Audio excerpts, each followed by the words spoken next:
Don't forget, support the album. Yeah, It's man. titled Refueled. Refueled. You know what to do. Do the right thing. Don't do the free download stuff. That's bootleg, man. We ain't messing with that. Nah. All right? Refueled. So you see it. Here's the hard copy. If you want to do the downloads, iTunes, you know where to go. Make it happen. Yep.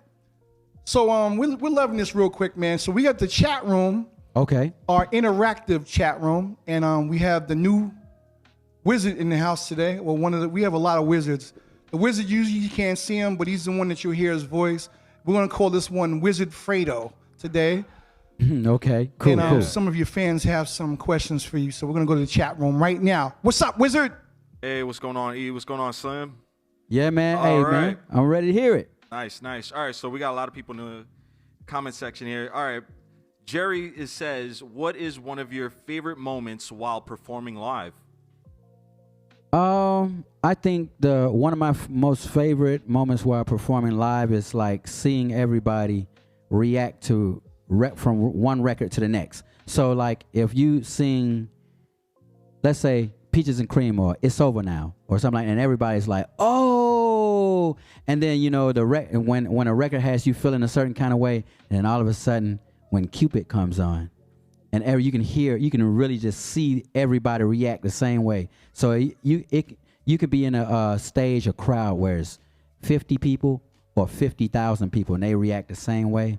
It's amazing. You know, we was doing that kind of here earlier with the little sound check that you did earlier. So we was like, ooh, oh, ooh, Right, right. So, yeah, it's going to be like that later on, too. Wizard, get some more questions? Yeah, Layla says they are idiots over at the Breakfast Club. They did you dirty. Oh man, you know what? I mean, no, they didn't actually do me dirty. You kind of expect that from the Breakfast Club, you know what I mean? But the good thing about that is, I mean, I'm from the pedigree. I mean, I survived Wendy Williams a bunch of times to the point where on my last time I interviewed with Wendy, when the rest of the group didn't want to come, she told me straight up, you know what? Hey, I respect you. I'm gonna leave you straight up alone. So trust me, I know that, you know what I mean, Charlamagne is from that area, so you know what I mean. So, I mean, big shouts out to all of them because I love them all to death, and I know personally they love me to death too. So everybody's doing their job. It's all good. No doubt. Okay. So I'm looking in camera 2, right? Now I'm in 1. First was 2, now it's 1. All right, so we got some more questions? Yeah, Andrea is in the chat room, and she says, can you sing a little bit of Cupid, please? He will. Trust me, he will. See, now he answered. See, there you go. He will. Yeah. Not that long from now, so just hold on. We got you. Trust me, we got you. You're going to be real happy. Got you. Gray wants to know, who is the most famous person in your cell phone contacts? Me. Oh man. And Barry Blends. I can't tell you that, and then everybody be trying to steal my phone. Pam wants to know, how do you feel about Autotune? I mean, I respect Autotune. Autotune, that whole field, really, I think about Zapp and Roger when I think of like Autotune. So, I mean, as long as you don't disrespect it, it's when it's to the point of where you can't really hear what your talent is, and you're hiding behind the Autotune, that's when I have a problem with it. But if you know how to use it in a special type of way, it's all good. Okay. Good question. Jennifer asked, how long did this new album take to record? All of the 8 years that I've been gone. a life was my A&R, and I like I said, I recorded like 200-300 records. I narrowed it down, figured out what I wanted to say on this particular album, and there you go. So I would just say, since the last time I dropped Love's Crazy, so that was like 8 years. That's a great question. All right. Continuing with the topic of recording, Yams wants to know, how different is recording music now in comparison to back in the day? Amazing question. Very different.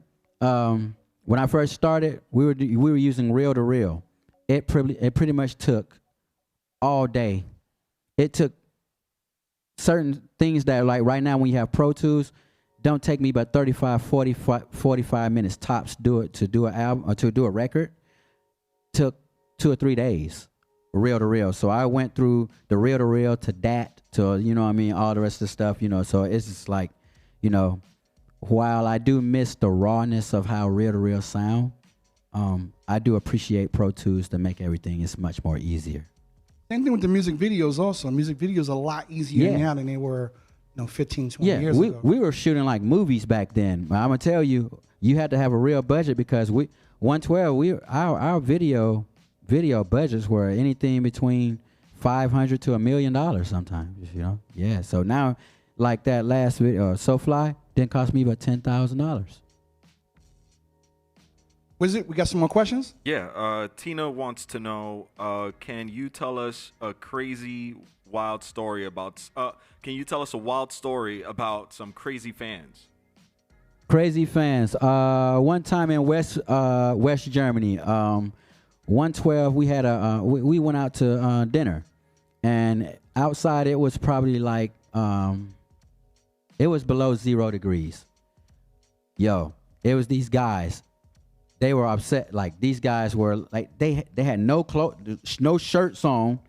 They had like they had like 112 stuff, paint and stuff, and they were going crazy. 112. They had like headbands on. To me, I was like, this is foolishness. Cause I mean, like when I get out of here, now I'm going back to Atlanta. It's hot. You know what I mean? Like they're about to catch pneumonia with this. So but big shouts to all the craze fans, because without y'all, I wouldn't be where I am right now. I know we talked earlier about back in '96, right after y'all hit, where you couldn't go to the store. Yeah. You couldn't be out in the street. That was crazy. I mean, maybe not to the Michael Jackson effect, but how was that for y'all? Well, yeah. Pretty close? Yeah, I was like Justin Bieber then. I never forget one time I was staying here, and I was staying in New York. Now, prior to coming out, nobody knew who I was. I was literally catching the L train to come right here to 42nd Street to go to the studio. So y'all know what I'm talking about. I'm from Atlanta, so for me to know this. So Puff kind of told me, he was like, "Yo, Slim, you're like the favorite. Don't do this. I'm gonna start sending you car service." And I was like, "No. I want to go back to the studio. I'm ready to work. Slim, stop that patience. Stop being a fool. Wait till I bring a car service." Nah. I want to be me, and I'm always kind of hard-headed. So I ran. I'm trying to get to the station, and when I try to go, I'm going down the stairs. Yo, the guy that was right there in the front at the time, he was shaking his head like, "No, don't do this." Man, I got in, and before I got all the way in, there was a train that stopped, and people were coming out. Oh my God. It made Hot 97. Before I got to the radio, I was all over the radio. Everybody was like, "Oh, Slim, I tried to catch the train." Yo, somebody tell him he's a star now. You can't do that anymore. All right, chat room, we got a few more questions. Sure. Shauna just wrote in. She says, "Slim, I love your music. What would you consider your octave range is?" Whoa. Good question. Wow. That's a good question. Well, it's not as high as it was when I was much younger, but yeah, I have a crazy octave range. I probably have 5 octave range. It was higher than that when I was much younger, but I think I had like 5 octaves. It's really high. What do you do to keep your voice in good tip-top singing condition? Don't drink, don't smoke. Live a pretty cool life, you know what I mean? I treat my voice like I treat anything else is like valuable, you know what I mean? How many more questions we got? Want to take another question? Okay. DJ Hector says, "What is the best recording studio experience you had with your 112 bandmates?" First record, Only You. It was the remix when we had the Notorious B.I.G. We had we had Stevie J there. He just did the remix, and Big Junior Mafia, everybody was in the building, you know what I'm saying? Trife was at Snakes Autumn, they was all up in the building. And basically, man, we all came together, and we rocked that. We made sure that record popped real hard. And I never forget, we kind of like individually was thanking Big, like, "Yo, appreciate it." Well, we didn't know we was individually, but we were kind of doing that because that's just how we were raised. And by the time I got to him, he was like, yo, your other 3 brothers, they came here, yo, you don't have to thank me. We family. You know what I'm saying? So that's one of the biggest. Wow, that's a great question. All right, so this is what we're going to do. We're going to take it to the new video. Okay. Your new video with Richie Homie Quan. Rich Homie Quan. So you can introduce the video, and Alright. Slim's going to get ready to perform a medley. I'm telling Let's you. do it. Y'all better not go to the bathroom or Man, nothing. don't Stay turn where this y'all off. at. This is about to be crazy. And this is the new video. New by Slim. video. Rich Homie Quan, Never Break Up. M3, Shawnee in the building. Yes, this is how we do it. Let's go. FRP Live.TV. Keep it locked. We'll be right back with Slim.